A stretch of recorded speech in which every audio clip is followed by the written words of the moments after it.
Welcome to Straight Talk with your host, Patty Foster.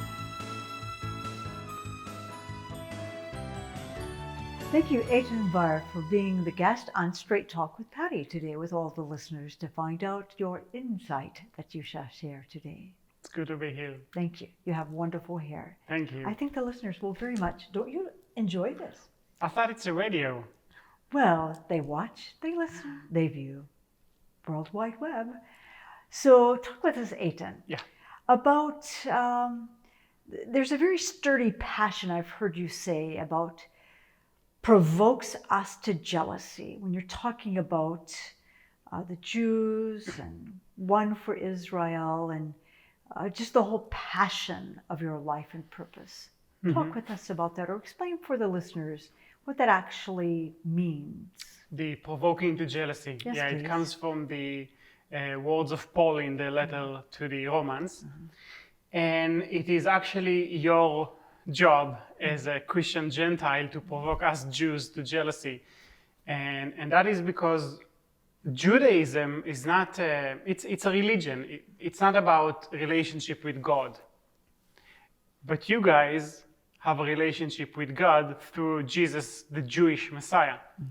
And when we Jews see that relationship that you have with our God, we get provoked to jealousy.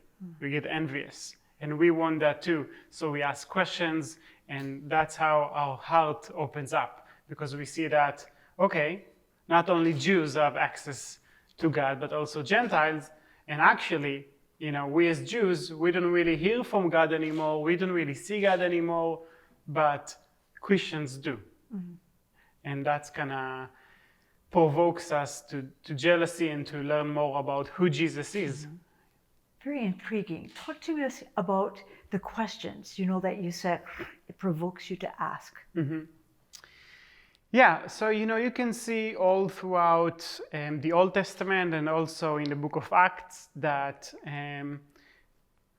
for Israel, for Judaism, the idea that God is accessible to non-Jews is a very difficult idea because we want God all to ourselves. So the kind of questions that when Jews are being provoked to jealousy, the kind of questions that we ask ourselves is, wait a minute, okay, so I'm from the legacy of King David and Abraham and all those great characters, but do I today actually know my own God? Do I have some kind of a relationship with him? Or it's only some kind of a story, almost like a myth from the past that somebody a very long time ago had? How is that relevant to me? And how come those Gentiles have a relationship with our God and we don't? And that provokes a lot of stuff. Nice. And as it causes different thoughts, there's something I've heard you talk about of offering Yeshua to Jews and Arabs in Israel. Talk with us about some of the challenges or things that are involved in this. Yeah, so the ministry that we run, One for Israel ministry, is all about sharing the gospel with Jews and Arabs in Israel in their own language, in our own language, which is Hebrew and Arabic. And so the gospel is no longer coming from the outside by foreigners who don't understand the culture, who don't know the language, who don't get our mentality. It's coming from their own, from us, from our own people. So we share with ourselves in a sense, Jews with Jews, Arabs with Arabs, Jews with Arabs, Arabs with Jews. Not something from outside, but from within.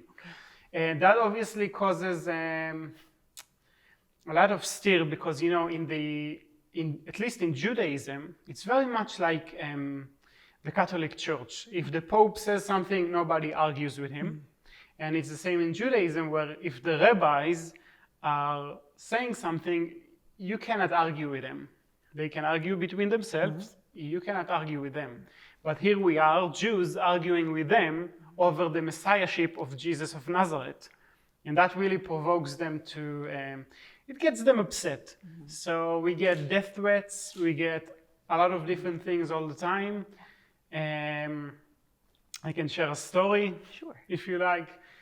So one of those religious guys, an extremist, is very involved in politics, famous guy in Israel, and found out about what we do, that we share the gospel. So long story short, on his Facebook page, he puts a picture of me and my son, and he writes some pretty bad things.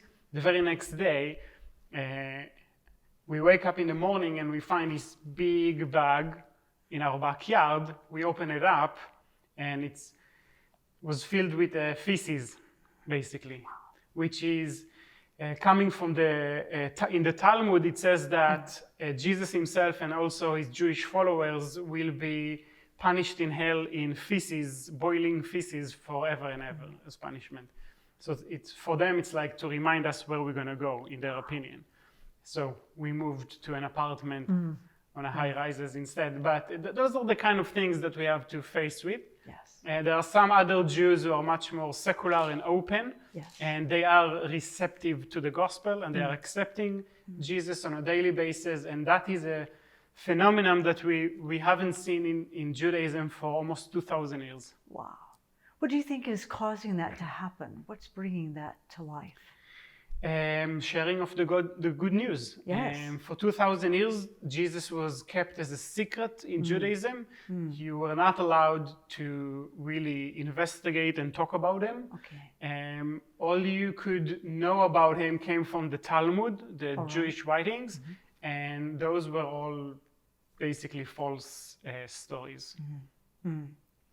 So right now at this juncture of your life, Eitan, if you could share from a personal viewpoint, you know, this whole conference, Understanding the Times, Islam, Israel, the gospel in these end times, in the end of age.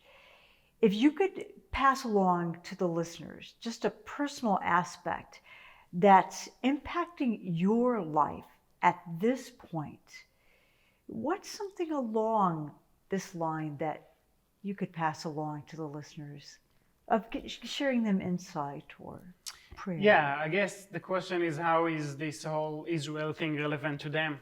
You know, in the Gospel of Luke, chapter 13, verse 35, Jesus is saying to the people of Israel, you will not see me until you say, welcome in the name of the Lord. So everyone has been waiting for 2,000 years now for Jesus to come back. But until the people of Israel will say, welcome in the name of the Lord, he's not coming back. So I encourage everyone to strongly pray for not only for the peace of Jerusalem, which is a good thing, but for the salvation of the Jewish people. Amen.